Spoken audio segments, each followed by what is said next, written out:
Oxfordshire singer-songwriter Lewis Watson played a packed-out homecoming gig last week. There were queues around the block for his first headline gig at the O2 Academy, Oxford. We caught up with some of his fans right at the front of the crowd. We wanted to be here at the barrier at the front and we got our space. This is like our 5th time seeing him. And we were going to go to London, but one of our friends was not quite old enough, so we couldn't go in the end. I think he's a really good songwriter, and the fact that he writes his own lyrics and they're so meaningful, most of them. Yeah. I saw him in February and it's great to see how far he's come, and his fan base has really grown. I have both EPs signed. We got here an hour early and we had to queue outside for ages, and it felt like we'd been there for an hour. I looked at my phone, it had been 20 minutes and I couldn't feel my toes off feet. He's so down to earth, he's really lovely, and it was just it was amazing because I love him so much, so it was really nice to meet him. I want him to become really successful, but I also like having him as your own sort of thing. Only a few people know about him. Rosie and I have known about him since his first videos when he was covering Ed Sheeran. He's quite weird in his videos, he says the randomest things and pulls the most funny faces, and I think I sort of just liked him and then found his music. BBC introducing in Oxford. Music news. Well, at the gig was Charlotte Kroll. You witnessed Lewis Mania firsthand. What did you make of it? It was pretty wild. I mean, there were girls that, as you heard in the Vox Pops, had been standing there for about 3 hours. At the end of the gig, everyone went from one side of the venue to the other, and then a door opened at the back of the venue, and he waved, and they all screamed. And it was like the Queen. He says this is quite a common occurrence. He can't go and stand and watch a band that's supporting him or he's supporting at a gig, because if he stands in the crowd, all the girls just flock over to him. Yeah, I remember seeing a Clock Opera, and whilst women were supporting, and the lead singer of Clock Opera was just in the crowd. Everyone thought, marvellous beard, but, left him alone. But, yeah, can't imagine Lewis Watson doing that. And so many of them were telling if I touched him tonight, I would cry. I don't know what I'd do. I mean, we are witnessing... It's happening in front of our eyes, in our very own county. And you caught up with him before the gig and you asked him how he was feeling about the whole thing. I am very excited. Like I said, I've been to millions of gigs here before, so now to be headlining a gig here it's mental. So yeah, I'm very excited. I'm not sure if you're quite as excited as some of your fans on Twitter, though. Right. These are just a couple of the ones that I've found in the last about hour. Okay. Just looking at your little hashtag. I would die for Lewis Watson. Tickets tonight. Oh my God, so in love with Lewis Watson. Lewis Watson, I love you. I think I'll cry if I get to meet Lewis Watson tonight. Is this usually what happens before each gig, or is this something to do with you being in Oxford and local fans and that kind of thing? It usually happens, yeah. I hate to, sound cocky and stuff, but yeah, no, that's usually what happens. Do you get used to it? No, never. It's crazy. I was walking from the O2 to Nando's earlier to meet and eat some dinner with my dad and his friends, and on the way, people were saying "Oh yeah, it's Lewis Watson," and we were talking. So it was just crazy because I was just walking down Cowley Road, and I've done it millions of times. So it's absolutely mental. I hope I never get used to it, really, because it's so lifting, to hear that. So it's really cool. So you've come back off tour, you've played a few gigs, you're feeling really tired, you've had a bit of a groggy lie-in, get up, you're feeling pretty down. Come on, let us in on the secret here. Do you go onto Twitter, look at these comments, and does it make you feel better? All the time. Whenever I feel low, I just go on Twitter, and because I'm sure that many people kill to be in the position that I'm in. I'm so lucky to be here, so it's just a great thing. And as I said, it's so lifting just to see it, and yeah, it'll get me out of any mood, really. It's great. I love it. So you were talking about walking down Cowley Road earlier and being recognised. Now a lot of this has come from your popularity on YouTube, and starting off doing covers back in the day. I think, how long ago was that now? I set up my YouTube page, I think in April, 3 years ago, so 3.5 years. And was that a conscious decision to start off with covers, or is it just something that happened and then you realised you were getting a fan base out of it? I started YouTube as soon as I got my guitar, really, so I wasn't really writing songs that I was 100% proud of. So I just, the covers were just to try and get some feedback from people that I didn't have to physically play in front of, because I still am very conscious about my voice, so it was a nice way to be able to perform without having people standing there look at me performing. So Yeah, no, it was just because I hadn't written anything I was proud enough of putting up. Yeah, so. Are the stories and the things that you write about in your lyrics, are these harnessed from personal experiences, or are some of them made up, Lewis? I'm trying to think.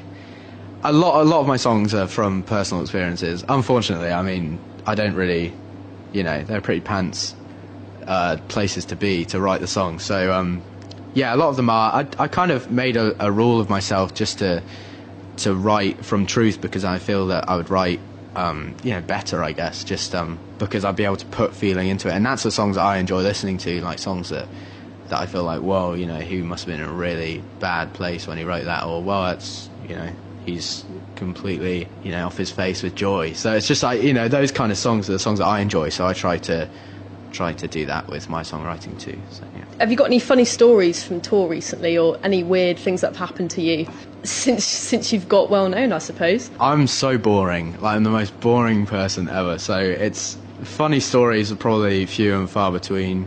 I don't know. We've been doing a lot of accents. We went to Ireland and we were doing a lot of accents. Can you do an Irish accent for us, Lewis Watson? Sure. I've sat down parashar for at least an hour. That's a pretty good Northern Irish accent. Yeah. And weirdly, that's what I always do, parashar for an hour. Right. It's the only way to do it. You're crap at that. Yeah, I'm really bad.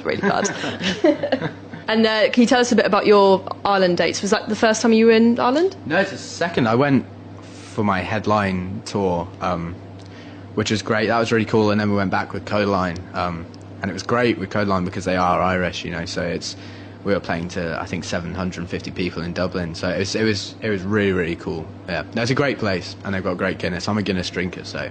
Bit of a random question, but I've got to ask it. Who is your favourite Watson out of the following? Russell Watson? Right. The opera singer, yeah? Yeah, of course. Watson from Sherlock Holmes? Right. Or Emma Watson, Hermione from Harry Potter? I've always had a massive crush on Emma Watson, but I've just watched Harry Potter's back, I realised that she overacts everything, and it really annoys me. So I would still give her a kiss, I'd love her, and I have done for a while, but probably Watson from Sherlock Holmes, because I've just recently started watching, there's a new American series called Elementary, which is like a modern spin on Sherlock Holmes, and Lucy Liu plays Watson. I think that's really cool. So Emma Watson is your type of girl. I'm just doing this for your fans out there. I think she was when I was 11, when the first Harry Potter came out. I just loved her. I think once I made a PowerPoint presentation on Emma Watson, just with pictures of Emma Watson. Never mind. The crush is revealed. The crush is revealed. Can you describe your music in 3 words? I don't know. I really don't know. I'm the wrong person to ask. I don't really like talking about my own music and stuff. Really, really top bloke. Can I use those? No, it's fine. When I was speaking to you the other day, there's the comparisons with Ed Sheeran's work rate, as you said, rather than his music. But I mean, Fern Cotton said Keaton Henson and Ben Howard, which was really cool. I mean, I've heard Benjamin Francis Leftwich comparisons and stuff. I don't know. I mean, I can hear that. Oh, well, thank you. I mean, it's a massive compliment to be, compared to any of those artists. So, yeah, it's really. I just don't know how to explain it personally. So, obviously, we're here tonight to celebrate local music and upcoming bands. But have you got any other bands from the Oxford area that you'd recommend or plug while you've got the chance? Yeah, sure. I mean, I've been a big fan of Spring Offensive for a while. I love them. I know that BBC Introducing did a few things with them. Yes, we named them our band of the year. Yeah, they're fantastic. I love them. Local, I mean, obviously I'm a massive fan of Adam Barnes. When I went to college, the first project I did was I covered one of Adam Barnes' songs, and now he's here supporting me tonight, so that's brilliant. So I would check him out if you get the chance. Where did you go to college? I went to Abingdon and Whitney College, just in music technology. Any advice for budding young musicians out there? Just be active on whatever, if it's open mics or gigs that you're doing, just stay on point and do it as much as you can, as well as if you're doing online stuff, just keep the work rate up, because you get out of this what you put in, really. So and I think along the way you'll really find out if you really want to do it or not, and yeah, just do what you like to do and you enjoy doing, and sooner or later you'll get a break if you work hard enough. So So with that in mind, have you got any sort of idea for a debut album, when it would be released or anything like that? There's no real like set plan, to be honest. We're just kind of taking things as they come. I mean, hopefully next year, just waiting for the right time and the right songs, and I'll hopefully get it all right, really. And tell us some exciting news.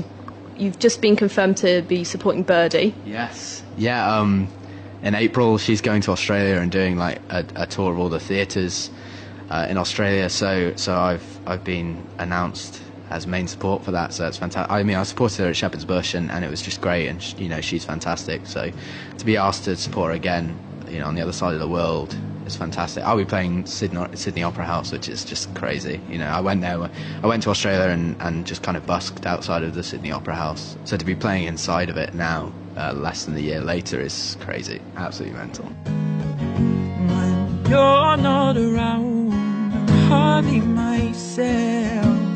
No.